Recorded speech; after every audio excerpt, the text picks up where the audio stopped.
Barcelona শেষ পর্যন্ত inter পরীক্ষায় পাশ করতে পারবে কি পারবে না সেটার সমাধান হবে আজ রাতে সান সিরোতে রাত 1টায়। প্রথম লেগ আমাদের যে থ্রিলার দেখিয়েছে, মানে আনন্দ, আমার মনে হয় যে আরো একবার সেই ধরনের থ্রিলারই এক্সপেক্ট করা উচিত আজকে রাতে। যদিও খেলাটা ইন্টার মিলানের ঘরের মাঠে, একেবারে শুরুতে ম্যাচকে জিতবে বা কে যাবে ম্যাচকে জিতবে না, আলটিমেটলি সেমিফাইনাল থেকে ফাইনালে কারা যাবে, আপনার কি মনে হয়? সেমিফাইনাল থেকে ফাইনালে যাওয়ার হিসাব করলে আপনি বার্সেলোনাকে এগিয়ে তো রাখতেই চাইবেন, যে ফুটবলটা তারা খেলে এসছে। Champions League has been an absolute belter of an adventure বার্সেলোনার জন্য, কিন্তু এই বার্সেলোনাকেও আটকে দেওয়া সম্ভব সেটা আমরা দেখেছি। ইন্টার বার্সাকে আটকে অলমোস্ট দিতে পেরেছিল, সেই অধ্যায়টা শেষ পর্যন্ত সেখানে শেষ হয়নি বলেই সান সিরোতে আজকে ইন্টার বার্সার দ্বিতীয় পত্র। এবং ইন্টার বার্সার ম্যাচে যখন আপনি দেখবেন হেড টু হেড হিসাব করলে চ্যাম্পিয়ন্স লিগে ইন্টার মাত্র 2টো ম্যাচ জিতেছে, বার্সেলোনা বেশিরভাগ অংশ ম্যাচ জিতেছে, বাকিগুলো ড্র হয়েছে। কিন্তু সান সিরোতে ম্যাচ হওয়াটার একটা আলাদা মাহাত্ম্য কিন্তু আছে। শুধু প্ল্যান করলেই হবে, টিভি পাইতে ক্যাপটাও তো খুলতে হবে। কোকা কোলার এত বড় অফার, ক্যাপ খুলো, কোড দাও আর উত্তর দিয়ে জিতে নাও ফ্রিজ, টিভি, ফোন আর প্রতি বোতলে নিশ্চিত ক্যাশব্যাক।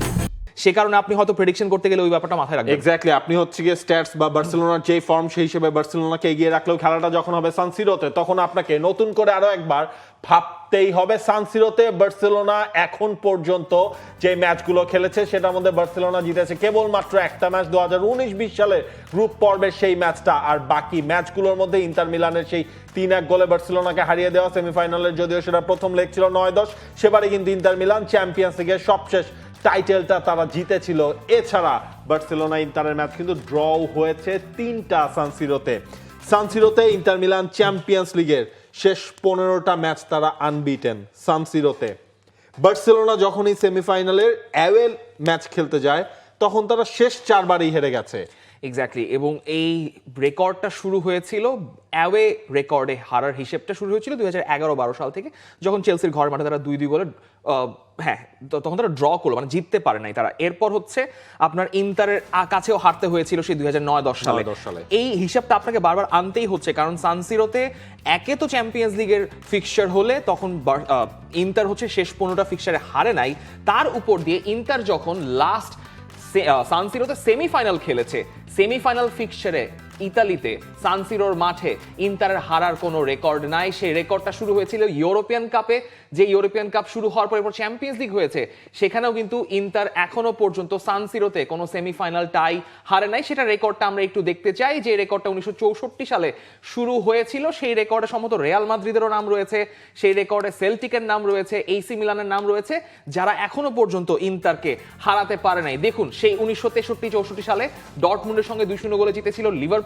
হেরেছে, রিয়াল মাদ্রিদের সঙ্গে ড্র রয়েছে CSK, Sofia, Celtic, Real Madrid আরেকবার, এসি মিলান। এবং এই দশকে গত মৌসুমের আগের মৌসুমে এসি মিলানকে তারা হারিয়েছিল, সেই যে মৌসুমে তারা চ্যাম্পিয়ন্স লিগের ফাইনাল খেলেছিল ম্যান সিটির সঙ্গে। এবং এখন আসলে জিনিসটা হচ্ছে এমনই, বার্সেলোনার সবচেয়ে বড় চ্যালেঞ্জটা হবে ওই ইন্টারের ইতিহাসের হিসাবকে। সান সিরো নিজেদের ঘরের মাঠে, সিমোনে ইনজাগির দল মাঠে নামছে।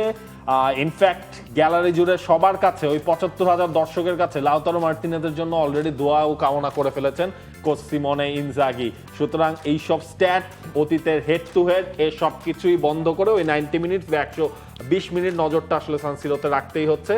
তারপরও এই যে এত কিছু হলো, যে নিজেদের ঘরের মাঠে সেই সুবিধা টবিধা, তারপর আমি বার্সেলোনাকে এই টায়ে অর্থাৎ সেমিফাইনাল থেকে ফাইনালে ওঠার পক্ষে আমার প্রেডিকশন দিলাম। আপনি এগিয়ে রাখছেন। আমি একটু শেষবারের মতো এই মৌসুমের একটা হিসাব কেতাব, জয় হার ড্রয়ের হিসাবটা দেখিয়ে তারপর আমি প্রেডিকশনে যেতে চাই, যে এই মৌসুমে চ্যাম্পিয়ন্স লিগে 13টা ম্যাচ করে খেলেছে, স্বাভাবিক জয়ের হিসেবে ইন্টার এবং বার্সাকে আলাদা করা যাচ্ছে না। বার্সেলোনা একটা ম্যাচ বেশি হেরেছে, ইন্টার একটা ম্যাচ হেরে গিয়েছিল লেভারকুজেনের সঙ্গে 1-0 গোলে।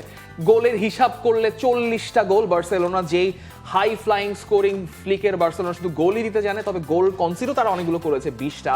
এবং চ্যাম্পিয়ন্স লিগের হিসেব করলে সম্ভবত 45টা গোল হাইয়েস্ট, সেটাও বার্সেলোনা 1999-2000 সালে সেই রেকর্ড ছুঁয়ে ফেলার সম্ভাবনা রয়েছে। তবে আপনাকে সেমিফাইনাল উতরে ফাইনালে যেতে হবে, এবং এখানেই পয়েন্ট, আমি বার্সেলোনাকে এই লেগে আগাতে পারছি না, ইন্টারকে আমি এগিয়ে রাখছি চ্যাম্পিয়ন্স লিগের ফাইনালে যাওয়ার পথে, যেটা মানে আমি ধারণা করছি যে ইন্টারই হয়তো চলে যাবে এই মৌসুমের চ্যাম্পিয়ন্স লিগের ফাইনালে। যদিও লাস্ট এপিসোডে আপনি হচ্ছে কি ফার্স্ট লেগের পর আপনি বলেছিলেন না, ইন্টারের মাথায় খেলা হলেও আপনি বার্সেলোনাকে এগিয়ে রাখছেন, কিন্তু সময়ে সময়ে যে লাস্ট আপডেট, সেই লাস্ট Last আপডেটে আপনি update আমি বলছেন Interকে। ইন্টার মিলান জিততে পারে। দেখা যাক রাত 1টায় সান সিরোতে এই ম্যাচটা কতটুকু উপভোগ্য হয়ে ওঠে।